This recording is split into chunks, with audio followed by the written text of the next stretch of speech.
सन 2008 में इस संस्थान को ज्वाइन किया। प्राथमिक शिक्षा वाराणसी से प्राप्त की और उसके बाद वाराणसी में ही लॉ की शिक्षा काशी हिंदू विश्वविद्यालय से LLB LLM की शिक्षा प्राप्त की। उसके बाद मैंने रांची विश्वविद्यालय रांची से PhD की डिग्री प्राप्त की। शुरू से ही मेरे मन में देश की शासन व्यवस्था को जानने के प्रति बहुत ही जागरूकता थी और संविधान को जानने की विशेष रुचि थी। इसलिए मैंने इस क्षेत्र को चुना और फिर धीरे धीरे पहले मैं जुडिशरी की तैयारी कर रहा था।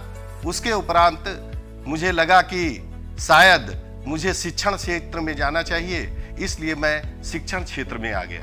कानून विभाग में BA LLB LLB LLM और PhD के कार्यक्रम चलाए जाते हैं।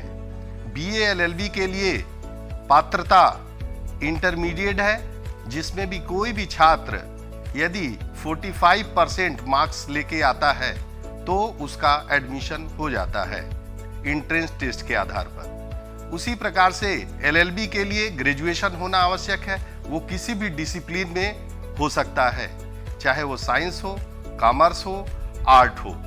उसमें भी योग्यता 45% की रखी गई है। सामान्य छात्रों के लिए, अनुसूचित जाति के छात्रों के लिए 40% रखी गई है, जबकि अन्य पिछड़ा वर्ग के छात्रों के लिए 42% रखी गई है।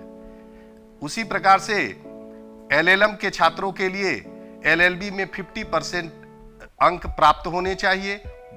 वो छात्र LLM में एंट्रेंस में शामिल हो सकते हैं।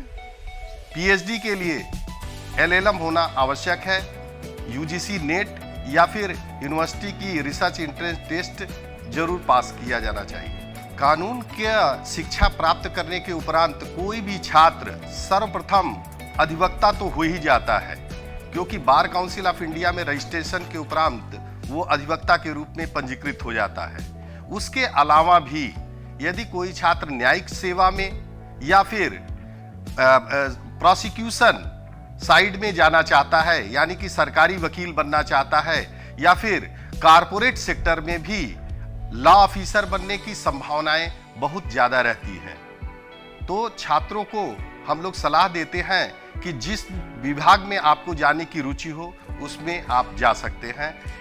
काफी अवसर हैं इस क्षेत्र में। कानून के अंतिम वर्ष के छात्र BA LLB फाइनल ईयर और LLB के फाइनल ईयर के बच्चों को इंटर्नशिप के लिए जिला न्यायालय, उच्च न्यायालय में प्रशिक्षण के लिए भेजा जाता है। वहां वो प्रशिक्षण प्राप्त करके जब वो अधिवक्ता के रूप में पंजीकृत होते हैं तो उन्हें अनेक प्रकार के लाभ प्राप्त होते हैं। और वो यदि विधि के क्षेत्र में यदि कारपोरेट सेक्टर में जाना चाहते हैं तब भी उनको काफ़ी लाभ प्राप्त होता है।